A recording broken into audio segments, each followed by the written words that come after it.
Welcome to Proton Ideas. In a 50 Celsius environment, every breath feels like inhaling fire.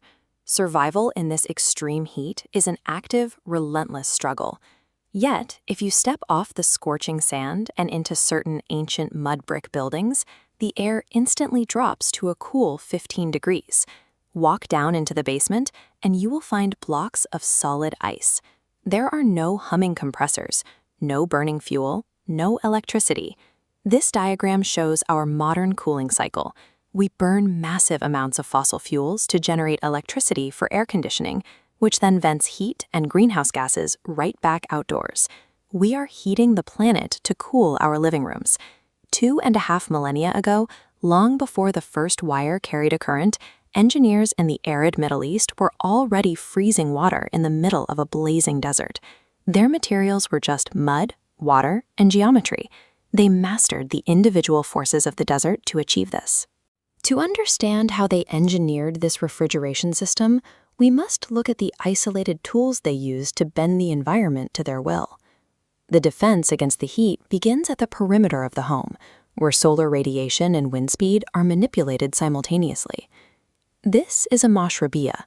The deep wooden lattice is an engineered shadow catcher, absorbing the harsh direct rays of the sun and shedding that heat back into the open air before it can cross the threshold into the room. This diagram illustrates the Venturi effect at work. When a slow, faint breeze approaches the window, it squeezes through the narrow lattice gaps of the mashrabiyah. Physics forces that air to accelerate, causing a drop in pressure and turning a weak draft into a fast, active jet stream that cools the interior.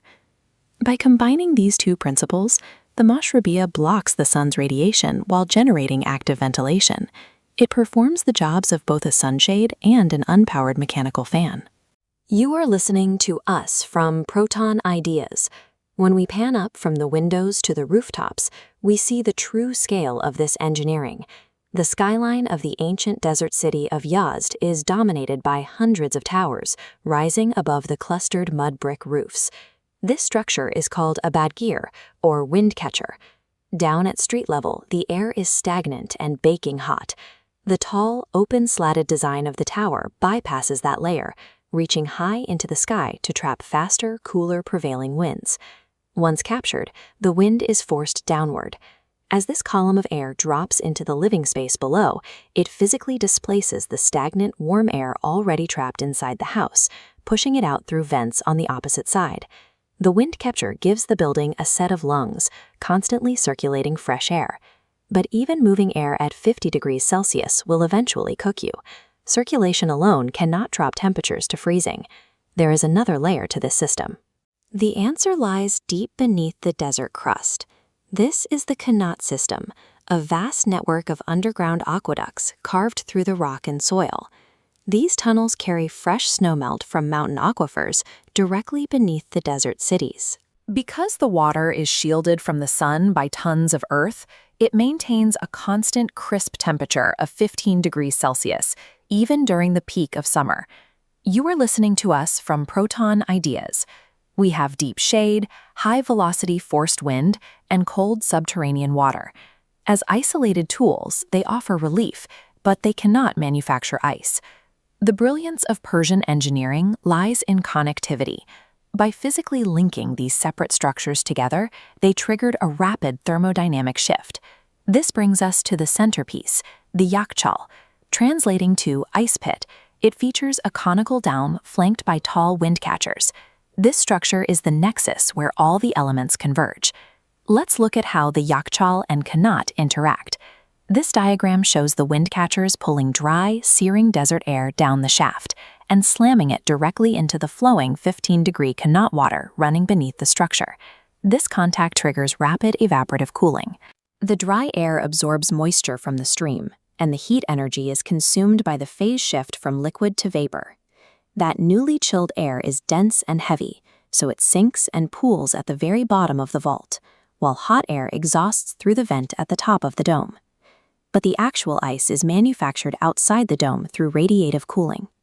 On clear desert nights, water is poured into shallow outdoor basins. Because there is no cloud cover to trap heat, the warmth in the water radiates straight up into the freezing vacuum of space. By dawn, this exposure turns liquid into solid ice. Before sunrise, workers harvested those frozen blocks and moved them inside the Yakhchal.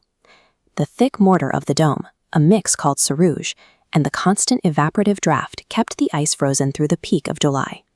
They defeated the heat by choreographing wind, water, and earth into a single, zero-electricity machine.